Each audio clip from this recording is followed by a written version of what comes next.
Hello, greetings. I'm Ron Aledo. You might know me already. I'm a former U.S. Army officer. I was a contractor for the CIA. I was an analyst also for the Defense Intelligence Agency. I was the former director of Homeland Security Liaison Office for Mexico, and I was also an intelligence and policy officer for the Joint Staff, to include advisor to the Afghan National Police, intelligence advisor to the Afghan National Police. Today, I'm going to talk to you directly. I want to make my points very clear about the misuse of intelligence, agencies and the law enforcement agencies by the Obama administration. So I want to talk to you very clear about my opinion, my very educated opinion, a speculation of what happened from June 2016 until January uh, 2017. What happened during those 6, 7 months? And I'm going to explain to you in very clear terms what actually I think happened. The misuse of the intelligence agencies and law enforcement agencies, specifically the FBI, by Obama and his political appointees. So I think this is what happened. I think there is a first phase that begins in June uh, until the election day, until November the 8th or November the 9th, the day after the election day. And then there is a second phase that happened from November the 9th all the way until January 19th, one day before Trump takes office. So I'm going to explain myself to you. I think that the first phase is made of FBI Director Comey, his assistant, his deputy, Andrew McCabe, all the political appointees that Obama had over there at the Pentagon, Carter, uh, at the CIA, his political appointees, his inner circle of people who thinks like him. Remember, they think like him. That's why he appointed over there. They're political appointees. Finger. They were selected by his finger. You think like me. You have the same progressive, cultural Marxist, secularist view, liberal view, left-wing view. I'm going to appoint you to this position. Okay. Even the people at the NSA, remember, even if they are career military three-star general, still they work for a political appointee. They work for the Secretary of Defense. So keep that in mind. So I think that the first phase happened when all these political appointees at the FBI, well, at the intelligence agencies and the law enforcement agency at the FBI, they feel pretty safe that Donald Trump will never, ever will become president of the United States. We're talking about June, July. We're talking about all the negative press. We're talking about the left-wing media, activist media giving Hillary Clinton 10%, 12% average advantage over Donald Trump. So, in their mind, Donald Trump will never be president of the United States. He had no chance. Hillary Clinton is going to be the next president. They are sure about that. They bet everything on that Hillary Clinton is going to be the next president of the United States. So they feel safe abusing their power. They see no consequence on doing that. Uh, the next president, Hillary Clinton, this current president, Obama, they are going to give me a thumbs up. They're going to give me a good job by messing with Trump. So that at that moment is when all the abuse begins to happen. All the abuse, all the wiretaps, all the bugging of the Trump Tower, following Trump, following Trump's inner circle of advisors. So at that moment is when they are beginning to mess with Trump, thinking that he will never be president. They are safe, abusing their power, abusing their surveillance power, and they go after Trump in an unethical way. Perhaps not illegal way, but clearly very unethical way. And they go after him thinking The next president, Hillary Clinton, she's going to congratulate me. Hey, good job for messing with Trump. So they feel safe. The second phase of this abuse and misuse of intelligence and law enforcement happens the day after the election, when Donald Trump, by shocking the liberal media, by shocking the left-wing progressive media and the establishment, a complete shock, uh, he wins the election. So now they are in disbelief. They cannot believe it. Donald Trump won the elections. Now is when the second phase begins. And I am sure something like this is what happened. I'm sure that Obama, angry, furious, perhaps enraged, Obama comes with a plan to mess with Trump. Conspiracy, 100%, 101.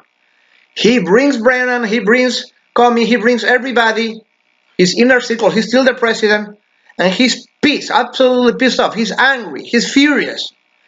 Okay, Trump won yesterday. He won the election. He defeated my girl. He defeated my appointed successor, Hillary Clinton. My agenda is in danger. My cultural Marxist agenda is in danger. The Frankfurt School agenda is in danger.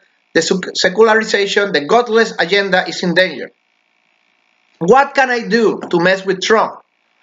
We need to find a way to mess with Trump, because now he's going to destroy my agenda, the pro-homosexual, pro-abortion, anti-religious freedom agenda. We need to do something to mess with him. We need to have some kind of revenge on Trump.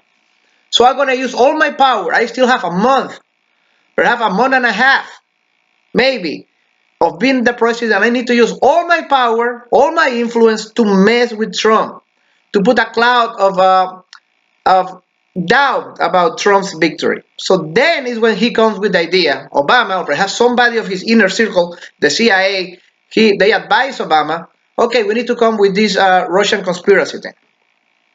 Remember, the Russian conspiracy thing is basically that someone in the Trump side, in the Trump inner circle, or Trump himself, they conspire with some kind of intelligence agency from Russia, from the SBR. They conspire and they facilitate, or they make it easier, or whatever the heck they knew about the SBR is about to hack into John Podesta's email. That's it. That is the whole conspiracy thing. That is the key. So in some way, somehow, the SBR is not capable of hack John Podesta's email. So the conspiracy says somebody in the Trump camp, they helped the SBR to hack John Podesta's email, the Democratic National Party email. That's it. That is the whole conspiracy thing. That's the whole charge, imaginary charge. But Obama wants to push it forward. He wants to disseminate it. That's his revenge. That's his personal vendetta, his personal attack on Trump. So he comes with his inner circle after Trump's election, immediately the day after or a few days after, and he comes with Brennan, he comes with Comey, he comes with all his inner circle. We need revenge. So this is what we're going to do, guys. I want you to push intelligence reports, putting a cloud over Trump's head, saying that he perhaps, maybe, won just because of Russia hacked John Podesta's email. He won only because the Russian intelligence agency, they hacked the Democratic Party emails, and those were exposed via WikiLeaks. So, come on, guys, push it. I trust in you. Go forward. So all the intelligence agencies, his appointees, remember, left-wing secularist appointees that think in the same way as Obama, secularist, anti-family, anti-Christian, secular, cultural Marxist, they think like him. Okay, sir, we received your order, we're going to execute. At that moment happens something that never happens before. The intelligence agency is against the clock. I never have seen this before in my life. The intelligence agencies want to disseminate, create, produce, disseminate products to the general community, unclassified, against the clock. They are in a race against the clock. And what is that race? They want to disseminate these reports before Trump takes office on January the 20th. They know very well that Trump is not going to publish those reports. They know very well that Trump doesn't have any interest, that Trump doesn't uh, have any confidence in those reports. So this is the first time ever I have seen in my many years as a military and intelligence person that the intelligence agencies go against the clock, a race. We need to create this product, we need to publish this product before the next president takes office. This is unbelievable. Never again, I mean, never before we have seen this. So that is what happened. This is so much unbelievable because they have to create these reports from classified methods, usually at the top secret or secret at least, usually at the top secret SCI, and then something that takes usually weeks, they do it in days. Most likely they did it on days. Is lowering the classification of those reports, of those products, intelligence products. They lower from top secret to secret, from secret to unclassified, but official use only, and from official use only to completely unclassified, public dissemination. And they do that, a process that takes usually weeks and weeks, perhaps months. They do it in days, against the clock, a race, mandated by Obama, personally by Obama. He tells his people, I want these reports done and I want this report out to the public, out to the press. So that is exactly what happened. I never have seen something like that before, something unbelievable.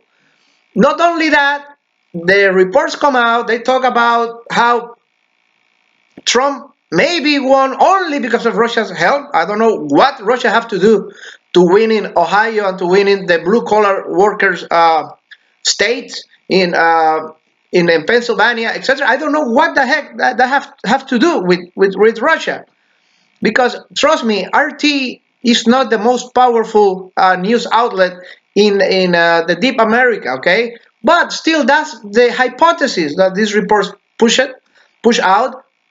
They attack Russian media, they attack RT. Of course, they don't attack the BBC. The British government official news agency, they don't attack it. The BBC was 100% pro-Hillary. They had 100% strong bias against Trump, 100% bias viewpoint pro-Hillary. They have an editorial line that was completely in a favor of one party, but they don't mention the BBC being not a reliable news source and being in charge. In service of one candidate and against the other candidate. They don't mention the Deutsche Welle, the German, who was absolutely 100% furiously against Trump. They only mention RT. Oh, RT is not a reliable news source because they have an editorial line that might be a little bit pro-Trump. Oh, come on. So you can see how the absence of any logic in this report that Obama orders his people to do. Not even that. Not even more drastic action. You can read in many outlets out there, you can read on the news, you can read in many unclassified news sources and pages in the internet how the masking and unmasking happens. When the NSA is the NSA is going after some foreign spies in the United States or foreign terrorists or whatever, and they intercept phone calls and they intercept communication with American citizens. Very rarely they name who that American citizen is. That's a different subject. That's a different aspect of the law. They usually say U.S. person 1, U.S. person 2, U.S. person 3. They don't say John Smith, Ron Aledo. They don't say that. If they are looking for terrorists or for spies, for whatever, they don't mention the U.S. person, the U.S. citizen. They mention U.S. person 1, U.S. person 2. That's it. But now, this is the first time ever. I mean, this is unbelievable. Obama or somebody of Obama's inner circle orders the intelligence agency, two things. First, unmask it. Unmask it. So everybody can see over there Lieutenant General Flynn. That's amazing. That's unethical. That's illegal. That's completely out of a pattern. We have never seen that before. But even more, the second thing they do, they lower the classification of those. Usually those reports of the NSA, only a few people, a few selected group of intelligence analysts and intelligence professionals, they can see that. People who have top secret SCI, in the jailwalk system, very small people. What Obama ordered, or his cronies order, is not only to unmask it, but also to lower the classification of those reports, so thousands and thousands and thousands of people within the Washington D.C. government, in the Pentagon, in the FBI, Justice Department, they can see it now. So not only he unmasked it, but he also lowered the classification, so a lot of people can see it, thousands of people can see it, to make, and this is the important thing, to make more probable that people will leak those to the press. That's it. If you keep it closed, you keep it masked, you as person number one, you keep it into professional intelligence analysts that they have strictly forbidden to talk to the press about these reports, the chances of leaking this to the press are low. But if you unmask it and you lower the classification, then you increase automatically the chance of these reports being leaked to the press. And that's exactly what Obama ordered. So again, what we can see is, in the first phase of this, was one, that people, the political appointees, the top people in the FBI, Comey, the top people, political appointees in the inner circle of Obama, they feel safe thinking that Trump will never be president. So they go immediately after the attack, to attack Trump, because they think that the next president of the United States, Hillary Clinton for sure, they will congratulate them. Good job, guys. Thank you for messing with Trump.